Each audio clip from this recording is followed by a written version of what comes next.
I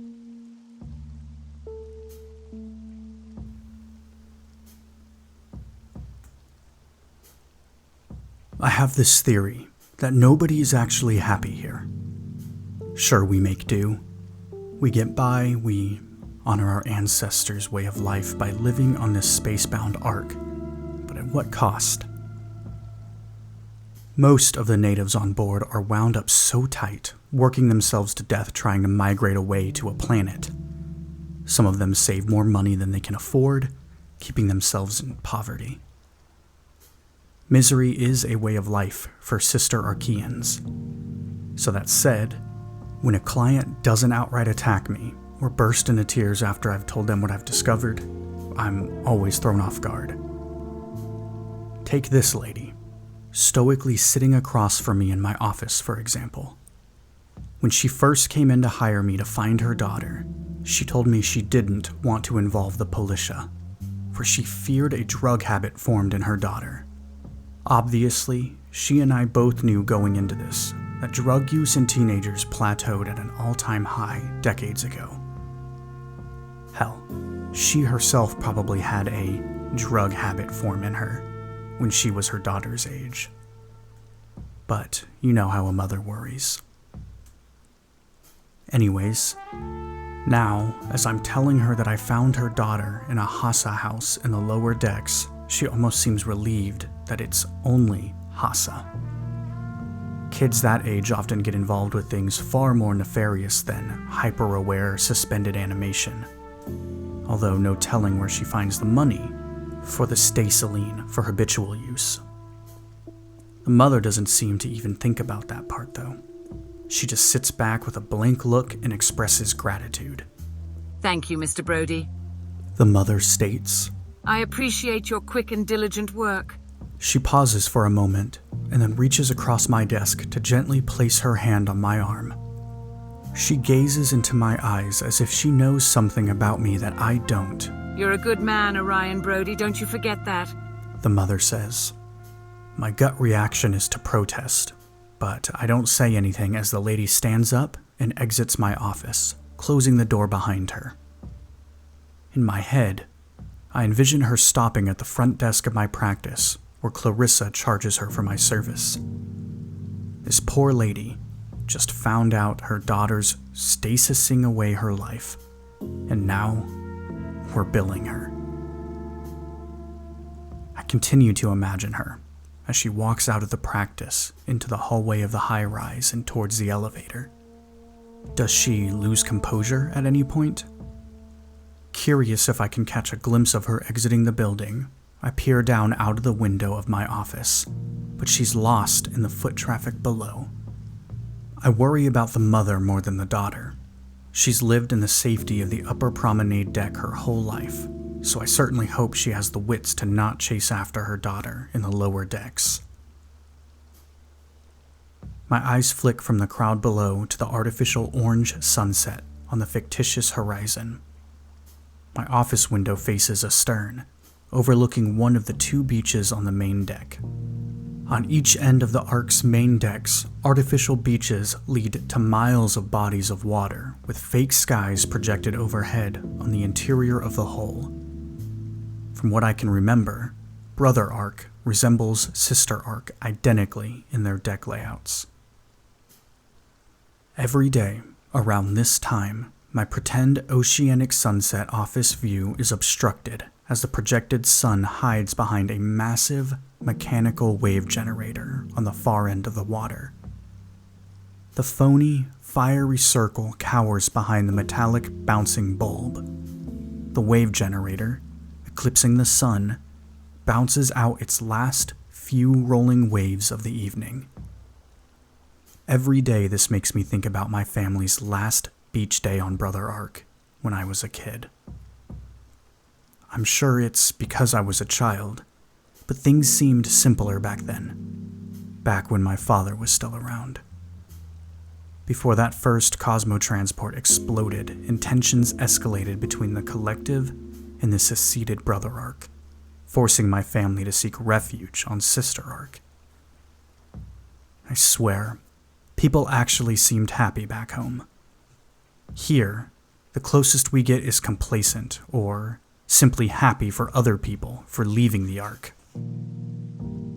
My office door creaks open behind, but I continue staring out the window as a familiar, sweet floral scent graces the room. I can see you're brooding. Clarissa's sultry voice teases me. So I'm just going to leave these here. I hear a thud of a stack of files on my desk. One of those potential clients claims to know you. Says you go way back from your brother Ark days. I made sure to put that file on top because I don't want you to just choose the first mopey woman you see. What do we charge the mother? I ask, not acknowledging her comments. Our usual price, Orion. Clarissa sighs behind me. We can't give out a discount to every person who doesn't hate you by the end of the case. She scolds. Then we could probably just go nonprofit. If only we'd sue all the infidels that attack you like I've suggested. No. I cut in, finally turning away from the artificial reds of the sunset. I look into Clarissa's deep blue eyes. You were right to charge her. Thank you. I'll look over the files before tomorrow. Our eye contact holds for several heartbeats until my bone-conducting radio vibrates against my ear and breaks the spell. Oh, sorry. I'm getting a call, Clarissa. Have a good night, yeah? She smirks and turns towards the door. My eyes lose focus, watching her as she leaves. The buzzing continues on my ear until the door closes and the floral scent slowly dissipates. Yikes. Why am I so awkward with her? The radio buzzes in a complex pattern, indicating the caller's identification. My mother. I, not feeling particularly interested in hearing her brag about my older brother, elect to let the vibration continue until the call attempt ceases. After the fake sun sets, the hole above the main deck slides open to reveal countless stars, glistening through the dome glass skylight. When the waves die enough, the calm water connects to the dome at the horizon and reflects the bright stars from below, creating the illusion that the beach leads directly into space. The rusty wave generator acts as my brown full moon tonight, like most nights. Some night cycles, I do go home to my duplex I bought with my mother after my dad passed, but that's way down in the promenade decks. These days, I prefer to fall asleep in my office in the city. This way I don't bother myself with the commute or any questions from my mother about when I'll finally have some courage and ask out my assistant. Tonight, though, I know I won't be able to sleep anyways. Something about that Hassa house from earlier haunts me. And it's not just the stench. All the kids in there looked too young, although most of them were probably older than me. I know personally the new kids, though, will have regrets when their stasis age inevitably outranks their biological age. That's a weird one to reconcile. After a few hours of worrying and failing to sleep on my office couch, I decide to distract myself by looking over the client files Clarissa brought in. Moving to my desk, I kick my feet up, lean back, and reach for the manila folder on top of the stack. Before I open it, Clarissa's floral scent rushes off the folder, and suddenly I'm distracted by something else, or rather, someone else. Beyond her stunning appearance and demanding presence, Clarissa's also the best assistant. After every closed case, she'll present a stack of potential client folders that she typed herself and arranged from most urgent to least. Clarissa somehow keeps better track of everything without the help of a feedback display device than I would with one. I'm not entirely convinced I'm not her assistant. I catch myself smiling, and I crack open the folder when my smile drops. My focus tunneled in on the poor mother earlier so intently that I didn't even process that Clarissa said somebody from my brother Ark years called. After Dad was killed, my family and I have kept our origins a secret. Outside of Clarissa and my direct family members, There's only one man who even knows I'm from Brother Ark, and I hadn't seen him in several years.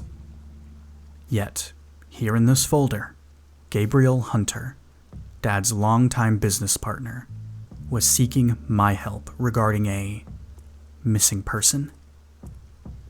I didn't even know he had a son. I read over the file, and it's a pretty standard missing person case from what I can tell. Here on Sister Ark, most missing persons have either gotten involved with drugs and/or Hassa, escaped to the capital planet, or, to be crass, offed themselves. Mr. Hunter's son is no special case, I'd bet. Reading through the file more, I note all the important details. Ferdinand Hunter, Mr. Hunter's son, recently eloped with his wife on the beach facing the bow of the Ark.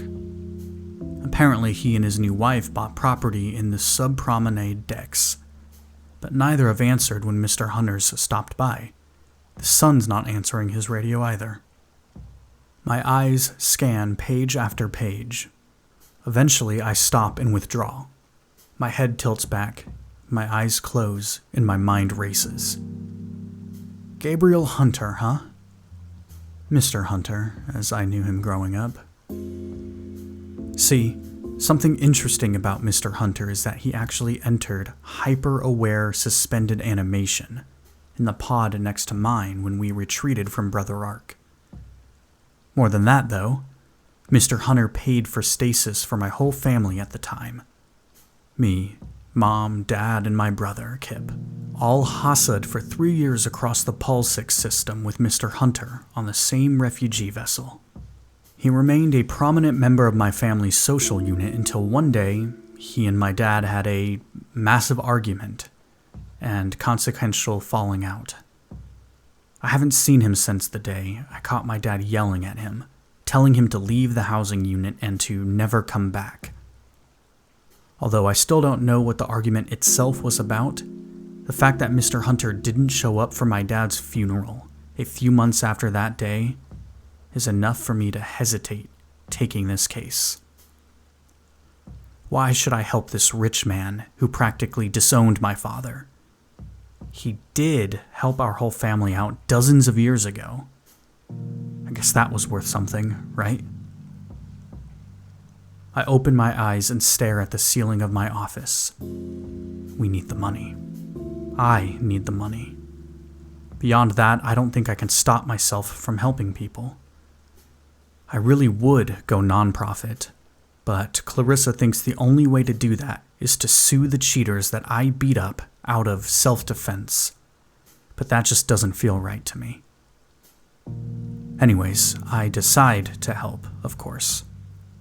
Before the artificial sunrise, I try to cram in as much about this case as I can. Ferdinand and his wife met volunteering at a community service event sponsored by a Brother Ark outreach organization. I'll have to wait to visit the outreach administration office in the lower deck, which opens in the afternoon. Until then, I'll check out the missing persons housing unit. Unfortunately, the client didn't disclose his son and daughter-in-law's exact address, but I bet if I tell Mr. Hunter that I've accepted his case, he'll provide the address up front. You never know with geriatrics, though. Mr. Hunter may not awake until noon, or he may already be awake for the day now. Speaking of geriatrics, right as I'm finishing the last page Clarissa typed up about the Hunters, I received another call from my mother. I let my radio buzz a few times before letting out a sigh, heftier than I intended, and answered the call. "Hey, Mom," I say after I press my radio. "Everything okay?" I stand up and immediately look out the window towards the beach. Orion, baby!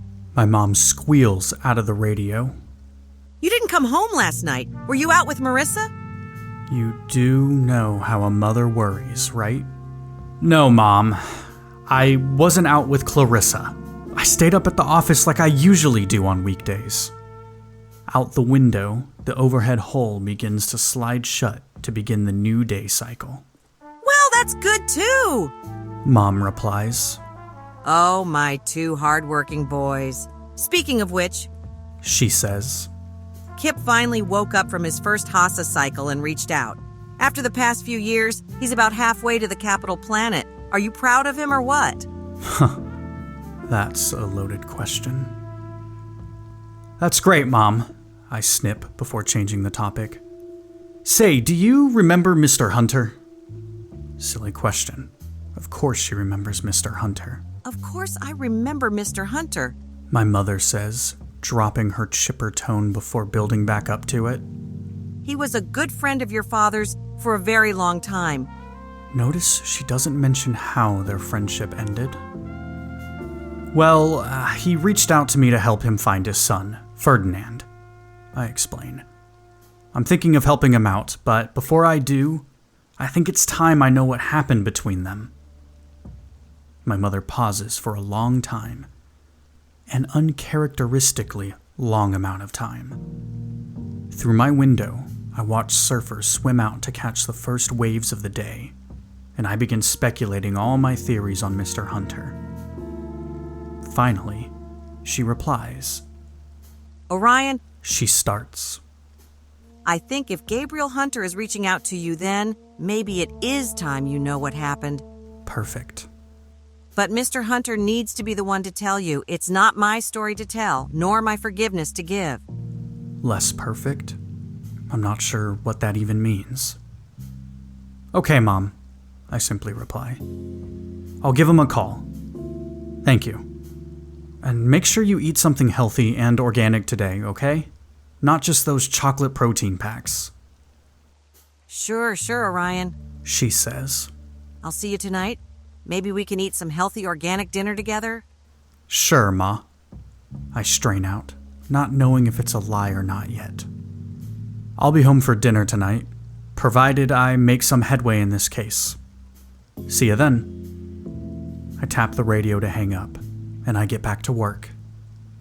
Reading over the case file again, I find Mr. Hunter didn't provide a callback frequency, but he did provide an address on the main deck. He must still have considerable wealth if he can afford housing up here, which always begs the question, why not leave the Ark for Juno, or Juventus even?